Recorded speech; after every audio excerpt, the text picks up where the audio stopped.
Hello all, welcome to എക്സാൻവൈ olympiads. ഞാനുള്ളത് എക്സാൻവൈ കണ്ടക്ട് ചെയ്ത ടോപ്പേഴ്സ് മീറ്റിലാണ്. ഞാനിവിടെ വളരെ ഇൻട്രസ്റ്റിംഗ് ആയിട്ടുള്ള ഒരു സ്റ്റുഡന്റിനെ പരിചയപ്പെട്ടു, നവനീത്. നവനീതിന്റെ പ്രത്യേകതകളും സ്പെഷ്യാലിറ്റിയും നവനീത് തന്നെ പറയും. നവനീത് ഒന്ന് ഇൻട്രൊഡ്യൂസ് ചെയ്യാവോ? ഞാൻ നവനീതാണ്. ഞാൻ പാലക്കാട് നിന്നാണ് വരുന്നത്. ഞാൻ ശ്രീമാർച്ച് എന്ന് പറഞ്ഞ സ്കൂളിലാണ് പഠിക്കുന്നത്. പിന്നെ ഇങ്ങനെ എക്സാൻവൈക്ക് വന്നത് മുതലാണ് ഞങ്ങൾ ഇങ്ങനെ കോമ്പറ്റേറ്റീവ് എക്സാംസ് ഒക്കെ പരിചയപ്പെടാൻ തുടങ്ങിയത്. നവനീത് ക്ലാസ്സിലാണ് പഠിക്കുന്നത്? ഞാനിപ്പോ 9th പഠിക്കുന്നത്. ഓക്കെ, കഴിഞ്ഞ 8th അയോഗ്യം അറ്റൻഡ് ചെയ്തിട്ടുണ്ടായിരുന്നോ? എത്രയായിരുന്നു സ്കോർ?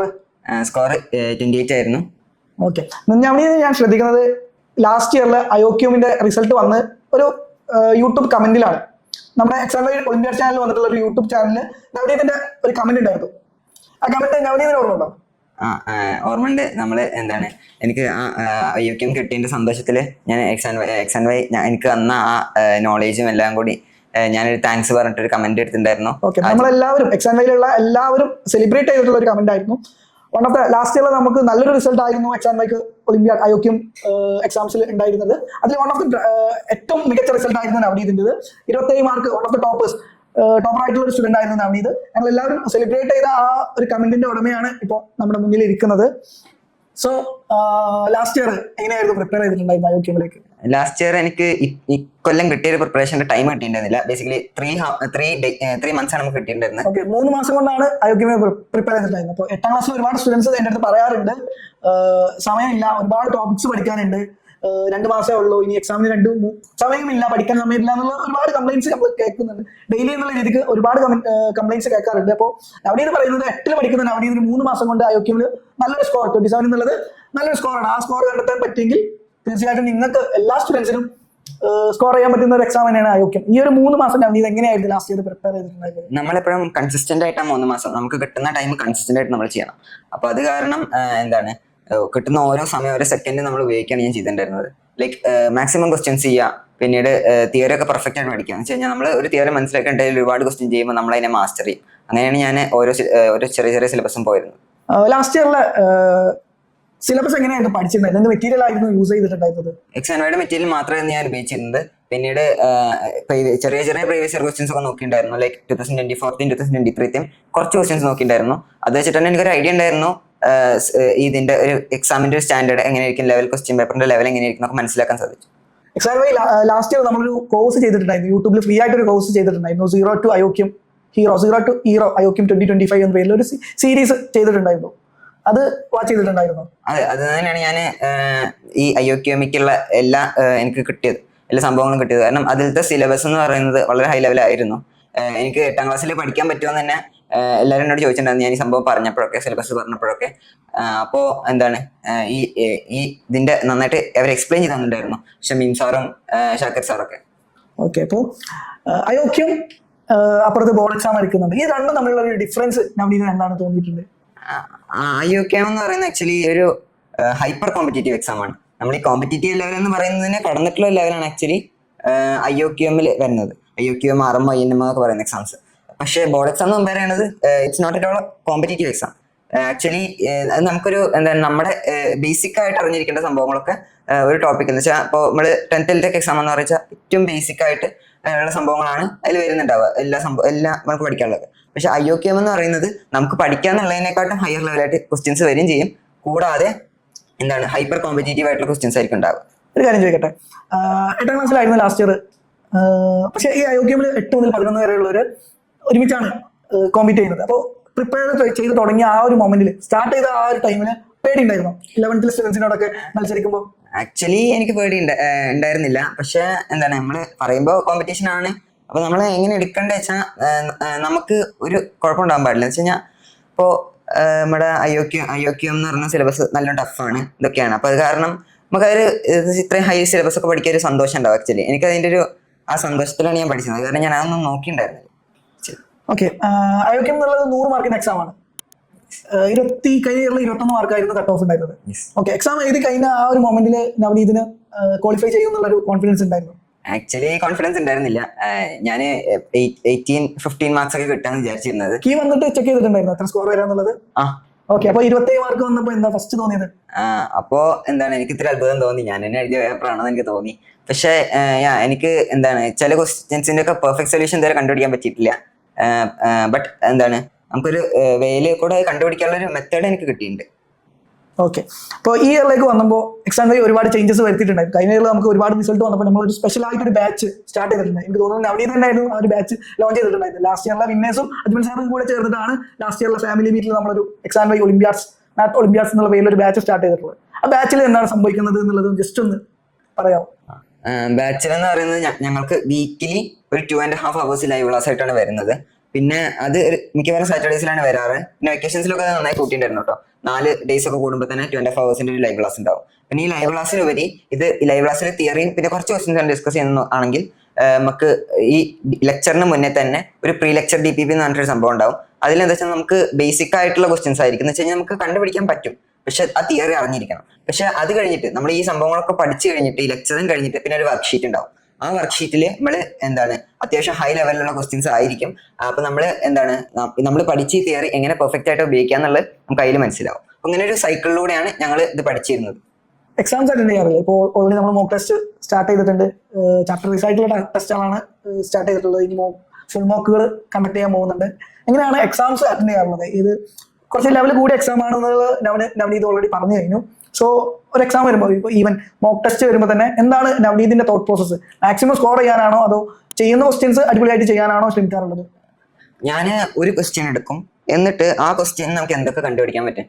ഞാൻ ആ ക്വസ്റ്റ്യൻ എനിക്ക് ചെയ്യാൻ പറ്റുന്ന എല്ലാ രീതിയിലും ഞാൻ ട്രൈ ചെയ്യും. എന്ന് വെച്ച് കഴിഞ്ഞാൽ ഇപ്പോൾ നമുക്ക് ഒരു മെത്തേഡ് ഇത് ചിലപ്പോൾ കിട്ടില്ല, നമ്മൾ ചിന്തിക്കുന്നത് വേറെ റോങ് ആയിരിക്കാം. പക്ഷെ ഞാൻ വീണ്ടും ട്രൈ ചെയ്ത് നോക്കും. എന്നിട്ട് ഞാനത് സോൾവ് ചെയ്ത് കഴിഞ്ഞാൽ എനിക്കൊരു മെന്റൽ ഹാപ്പിനെസ് കിട്ടും. അങ്ങനെയാണ് ഞാൻ ചെയ്യാറുള്ളത്. ഓക്കെ, പ്രോബ്ലം സോൾവ് ചെയ്യാനാണ് ഞാൻ നവനീത് അടുത്ത് ഓൾറെഡി ചോദിച്ചു കഴിഞ്ഞിട്ടുണ്ടായിരുന്നു. തിയറി വായിക്കാനാണോ പ്രോബ്ലം സോൾവ് ചെയ്യാനാണോ ഇഷ്ടം എന്നുള്ളത്. ഇപ്പൊ നവനീത് പറഞ്ഞത് പ്രോബ്ലം സോൾവ് ചെയ്യുമ്പോൾ ആ സോൾവ് ചെയ്ത് കഴിയുന്ന ഒരു ഹാപ്പിനെസ് ആണ്, അല്ലെങ്കിൽ ആ ഒരു കിക്കിലാണ് വർക്ക് ചെയ്യുന്നത് എന്നുള്ളത്. സോ ഈ ഇയറിലെ പ്രിപ്പറേഷൻസ് എങ്ങനെ പോകുന്നു? ഈ ഇയർ പ്രിപ്പറേഷൻ എന്ന് വെച്ച് കഴിഞ്ഞാൽ ഞാൻ കുറച്ചും കൂടി ഔട്ട്സൈഡ് ദ ബോക്സ് ചെയ്യാറുണ്ട്.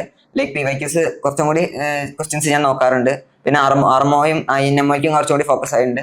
ലാസ്റ്റ് ഇയർ നോക്കുകയാണെങ്കിൽ ഞാൻ IOQM മാത്രം ഫോക്കസ് ചെയ്തിട്ട് അതിലെങ്ങനെ സ്കോർ ചെയ്യാൻ തന്നെ നോക്കിയിട്ടുണ്ടായിരുന്നത്. പിന്നെ IOQM എക്സാം ക്വാളിഫൈ ചെയ്തിട്ട് മാത്രമേ ഞാൻ ആർമോയ്ക്ക് പോയിട്ടുണ്ടായിരുന്നുള്ളൂ. ഇപ്രാവശ്യം ഞാൻ ഇപ്പൊ തന്നെ ആർമോയുടെയും INMOയുടെ ചെറുതായിട്ടൊന്ന് തുടങ്ങി വെച്ചിട്ടുണ്ട്. വെച്ചാൽ ഹൈ ലെവൽ ക്വസ്റ്റ്യൻസ് ഒക്കെ നോക്കിയിട്ട് ഞാൻ PYQs എല്ലാം നോക്കി ചെയ്യുന്നുണ്ട്.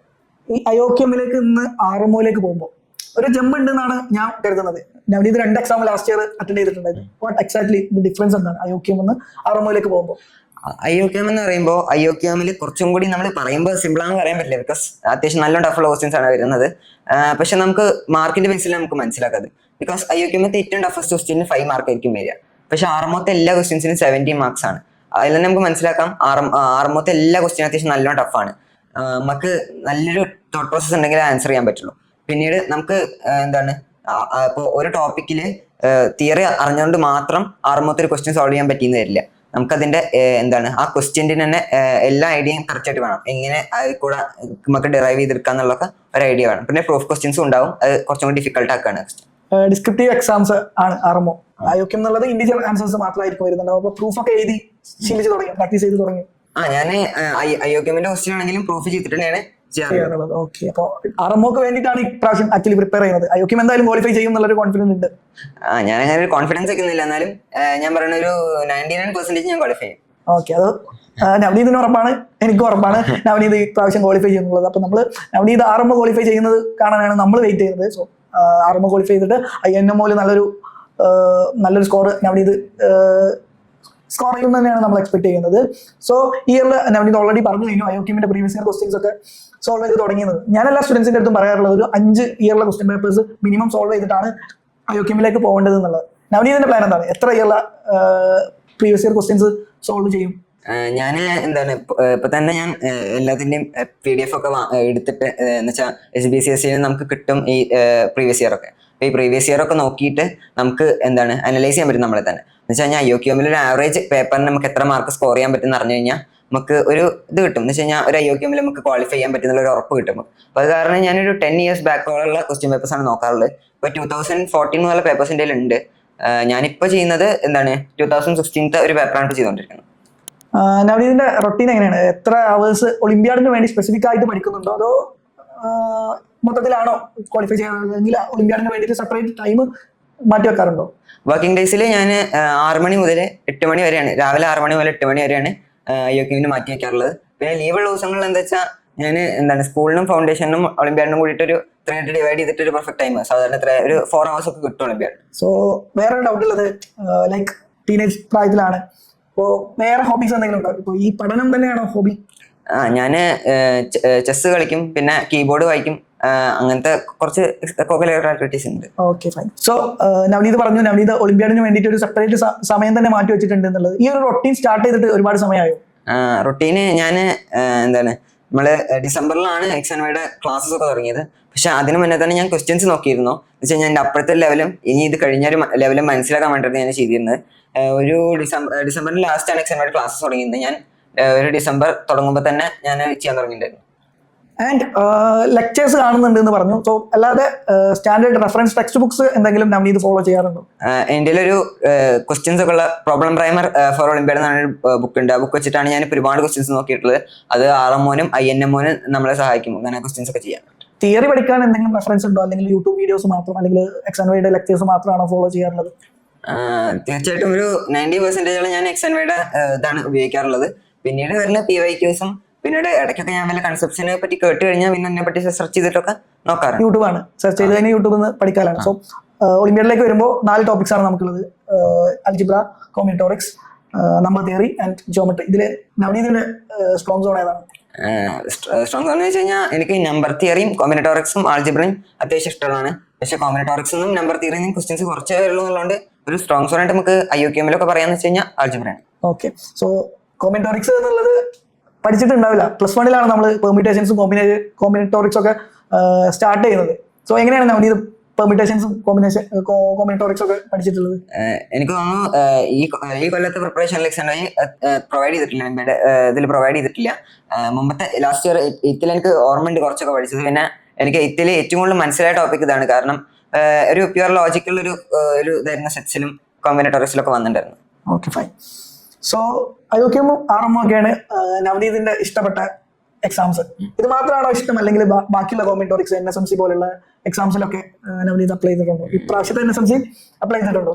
ഇപ്രാവശ്യത്തെ NSMC അപ്ലൈ ചെയ്തിട്ടുണ്ട്. November 1 exam. Okay. So Navneeth രണ്ടാമത്തെ തവണയാണ് IOQM എഴുതാൻ പോകുന്നത്.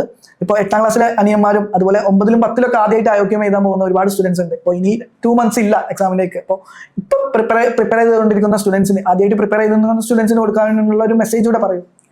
അങ്ങനെ പറയുകയാണെങ്കിൽ ഇപ്പോൾ ഈ നിങ്ങൾക്ക് പറഞ്ഞു കഴിഞ്ഞാൽ സിലബസ് കംപ്ലീറ്റ് ആയിട്ട് ഇത് ചെയ്യാൻ പറ്റിയിട്ടുണ്ടാവില്ല. പക്ഷെ എന്നാലും ഇപ്പോഴുള്ള ഈ ചെറിയൊരു ടൈം മാക്സിമം യൂട്ടിലൈസ് ചെയ്യാം. ലൈക്ക് എന്താണ് ചെറിയ പറ്റുന്ന അത്രയും തിയറംസ് കവർ ചെയ്യാം. എന്ന് വെച്ച് കഴിഞ്ഞാൽ നമ്മൾ ആക്ച്വലി IOQM എന്ന് പറയുന്ന ഒരു എക്സാമിൽ ഫോക്കസ് ചെയ്യേണ്ടത് ആക്ച്വലി ഒരു സബ്ജക്റ്റ് ആണ്. ആൾജിബ്ര ഫോക്കസ് ചെയ്യാൻ ആൾജിബ്ര ഫോക്കസ് ചെയ്ത് മാക്സിമം സ്കോർ ചെയ്യുക. അങ്ങനെ സ്കോർ ചെയ്ത് കഴിഞ്ഞാൽ തന്നെ നിങ്ങൾക്ക് ഇത് ചെയ്യാൻ പറ്റും. പക്ഷെ ഇപ്പോഴത്തെ കോമ്പറ്റീഷൻ വെച്ചിട്ട് പറയാൻ പറ്റില്ല. എന്നാലും നിങ്ങൾക്ക് ഒരു നല്ല സ്കോറൊക്കെ ക്വാളിഫൈ ചെയ്യാൻ പറ്റുന്നുണ്ടാവും. സോ നവനീത് പറഞ്ഞ പോലെ IOQM എന്നുള്ള ലോ സ്കോറിംഗ് എക്സാം ആണ്. ഒരു 20-25 മാർക്ക് സ്കോർ ചെയ്താൽ തന്നെ നിങ്ങൾ ഏകദേശം ഒരു സേഫ് സോണിൽ എത്തും. സോ നിങ്ങൾ നിങ്ങളുടെ സ്ട്രോങ് സോൺ ഏതാണെന്ന് മനസ്സിലാക്കിയിട്ട് അത് വീണ്ടും സ്ട്രെങ്തൻ ചെയ്തുകൊണ്ടിരിക്കുക. അതുപോലെ തന്നെ ഈസി ആയിട്ടുള്ള ബാക്കിയുള്ള സബ്ജക്റ്റിലെ ഇപ്പൊ നിങ്ങളുടെ സ്ട്രോങ് സോൺ അൽജിബ്ര ആണെങ്കിൽ ജോമെട്രിയിലെയും കോമ്പിനേറ്റോറിക്സിലെയും സിമ്പിൾ ക്വസ്റ്റ്യൻസ് സോൾവ് ചെയ്ത് കഴിഞ്ഞാൽ തന്നെ നിങ്ങൾക്ക് IOQM ക്വാളിഫൈ ചെയ്യാം. സോ ഒരുപാട് ഇൻസൈറ്റ് നമുക്ക് നവനീതിന്റെ കയ്യിൽ നിന്ന് കിട്ടിയെന്ന് വിചാരിക്കുന്നു. Thank you Navneeth. ഈ ഒരു വീഡിയോ കാണുന്നവർ ഇൻസ്പയർ ആയിട്ട് നിങ്ങളുടെ പ്രിപ്പറേഷൻസ് അടിപൊളിയായിട്ട് ചെയ്യാം. Thank you for watching.